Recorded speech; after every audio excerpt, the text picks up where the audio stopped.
Hello students, welcome back to this channel Dinesh sir. आप लोगों के बहुत सारे क्वेश्चन यही है और आज का सबसे बड़ा सवाल है कि स्कूल और कॉलेज कब खुलेंगे। मई ख़त्म होने आ गया, जून शुरू हो रहा है और हमारे शिक्षा मंत्री ने भी बयान दे दिया है कि महाराष्ट्र के अंदर 15 जून से हम कोशिश करेंगे स्कूल शुरू करना। तो सबसे पहले स्टूडेंट्स आपको बता दूं, हमारा जो पूरा महाराष्ट्र है पहले red zone, orange zone, green zone में बटा हुआ था, कंटामिनेटेड जोन वगैरह। अब सिर्फ 2 ही जोन बचे हैं, रेड जोन और नॉन रेड जोन। तो जो रेड जोन वाले इलाके हैं उसको वहाँ पर जो है 15 जून से स्कूल और कॉलेज शुरू करना बहुत ही मुश्किल है। लेकिन जो ये कहा गया है कि 15 जून से पढ़ाई शुरू हो जाएगी स्कूल कॉलेज, ये किसके लिए है? नॉन रेड जोन, जो महाराष्ट्र में ऐसे जगह है जहाँ कोरोना पेशेंट बहुत ही कम है, जो पहले ग्रीन जोन थे, इस तरह से मान सकते हो। तो ऐसी जगहों पर 15 जून के बाद फेजेस में यानी स्टेप बाय स्टेप जो है स्कूल कॉलेज शुरू किए जा सकते हैं। लेकिन जो ऐसे सिटीज़ हैं, मुंबई, पुणे, जहाँ पर बहुत ही बड़ी संख्या में कोरोना के पेशेंट बढ़ रहे हैं, जो रेड जोन, कंटामिनेटेड जोन है, यहाँ पर जून में स्कूल खुलना पॉसिबल नहीं है। जुलाई के एंड में भी अगर कंट्रोल में सिचुएशन रही तो ही जुलाई में ओपन हो सकता है, नहीं तो अगस्त के पहले स्कूल कॉलेज रेड जोन्स में, मुंबई, पुणे जैसे इलाके में नहीं खुलेंगे। लेकिन जो अदर जोन्स हैं वहाँ पर धीरे धीरे स्कूलों को खोला जा सकता है, लेकिन कुछ प्रिकॉशंस के साथ, स्टेप्स बाय स्टेप्स के साथ, जून के एंड में, जुलाई के स्टार्ट वीक में। इस तरह से क्या गाइडलाइंस या क्या स्टेप्स हो सकते हैं आने वाले दिनों में, स्कूल सिस्टम पर क्या असर पड़ेगा, कॉलेज सिस्टम पर। तो सबसे पहले बता दूं, जो स्कूल या कॉलेज सिर्फ एक ही शिफ्ट में चलता था दिन भर में, उसे 2 शिफ्ट में चलाया जा सकता है, मॉर्निंग सेशन और आफ्टरनून सेशन करके। इसके अलावा जो बच्चे एक साथ एक बेंच पर 2 बच्चे बैठते थे, तो ऐसी गाइडलाइंस आ सकती है कि एक बेंच पर एक ही स्टूडेंट बैठेगा। तो जहां एक क्लासरूम में समझो 50 स्टूडेंट बैठते थे, अब उसी क्लासरूम में सिर्फ 25 स्टूडेंट बैठेंगे। तो इससे होगा क्या कि एक डिवीजन के लिए 2 क्लासरूम लगेंगे, एक डिवीजन के 50% बच्चे एक क्लासरूम में और 50% बच्चे दूसरे क्लासरूम में। इससे क्या होगा, स्कूलों पर और प्रेशर बढ़ जाएगा। दूसरी बात, बच्चों को भी अपनी आदत बदलनी पड़ेगी। स्कूल या कॉलेज जो है उन्हें अपने एंट्रेंस पर ही सैनिटाइजेशन की व्यवस्था करनी पड़ेगी। बच्चों को हमेशा मास्क पहन के ही रहना पड़ेगा आने वाले पूरे साल भर। अगर स्कूल जा भी रहे हैं तो मास्क पहन के ही रहना है, क्लासरूम में भी मास्क पहनना है, गेट पर जाते समय सैनिटाइजर्स यूज़ करना होगा, ये स्कूल कॉलेज वाले व्यवस्था करेंगे। हर जगह पर सावधानी बरतना होगा। इन सारी चीज़ों के साथ जो है स्कूल कॉलेज जो है शुरू किए जाएंगे आने वाले महीनों में, जून एंड में या जुलाई में।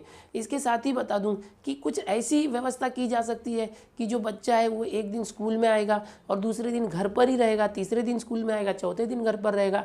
होगा क्या, जो स्कूल टीचर्स है वो 3 दिन स्कूल में पढ़ाएंगे, 3 दिन ऑनलाइन घर पर पढ़ाएंगे, यानी जो ऑनलाइन एप्लीकेशन के जरिए बच्चा घर पर पढ़ेगा, जिससे उसके पूरे हफ्ते के 6 दिन पढ़ाई या 5 दिन पढ़ाई होगी, लेकिन डेली स्कूल नहीं जाना पड़ेगा उसे। ऐसा भी कुछ व्यवस्था किया जा सकता है। और बहुत सारे तरीके, गवर्नमेंट ने टीवी चैनल्स लॉन्च किए हैं, बहुत सारे जो बच्चे घर पर टीवी में जो है पढ़ाई कर सकते हैं। इसके ऊपर मैं आपको अलग से वीडियो दे दूंगा। इतना ही नहीं, जो बच्चों का सिलेबस है एग्ज़ाम का, फर्स्ट सेमेस्टर का, उसे कम करने के चांसेस है। ऐसी गाइडलाइन आ सकती है कि जो अभी दिवाली के पहले फर्स्ट टर्म एग्ज़ाम होती है, उसमें जो सिलेबस है वो 60 या 70% रखा जाए या 50%, ऐसा भी कर दिया जाएगा। बोर्ड एग्ज़ाम का जो है आगे चल के जो फरवरी मार्च में बोर्ड एग्जाम्स होती है उसे और थोड़ा आगे पोस्टपोन कर दिया जाएगा अप्रैल या मई में, ताकि जो बच्चों का सिलेबस कंप्लीट करने में टाइम मिले।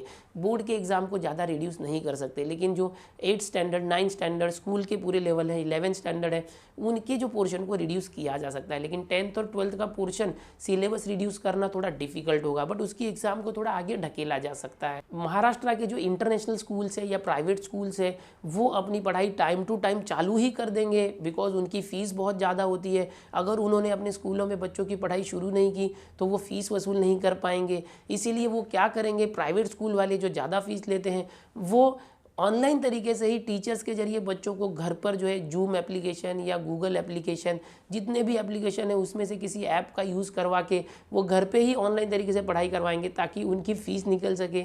इस तरह से भी हो सकता है। कॉलेजेस की अगर बात करें तो जो 10वीं का रिजल्ट है वो जुलाई तक आएगा, तो जो एडमिशन प्रोसेस होते होते पूरा अगस्त चला जाएगा।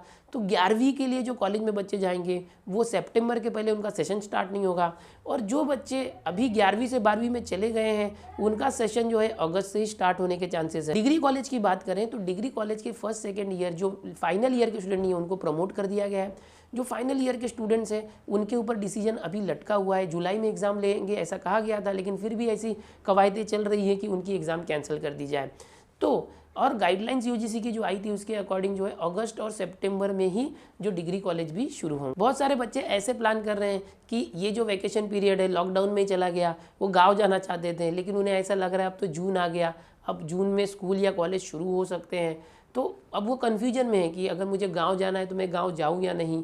तो अगर आपको ऐसा लगता है गाँव जाना है, लॉकडाउन अगर खुलता है 31 मई के बाद, तो आप जा सकते हो। जून का महीना, जुलाई का आधा महीना गांव में बिता के आ सकते हो, कोई इश्यू नहीं है, ठीक है। और अगर आपका स्कूल चालू भी होता है ऑनलाइन तरीके से, तो आप जहां भी रहोगे अपने मोबाइल में नेट चालू रखना, ऑनलाइन तरीके से आप पढ़ाई भी कर सकते हो। तो ये पूरा अपडेट था स्कूल और कॉलेज कब शुरू होंगे। मैंने सारे लेवल के जो स्कूल कॉलेज है सबके बारे में इसमें बताया। उम्मीद करता हूँ आपको वीडियो पसंद आया होगा। वीडियो पसंद आया तो इस वीडियो को लाइक कर दो, अपने दोस्तों में शेयर कर दो।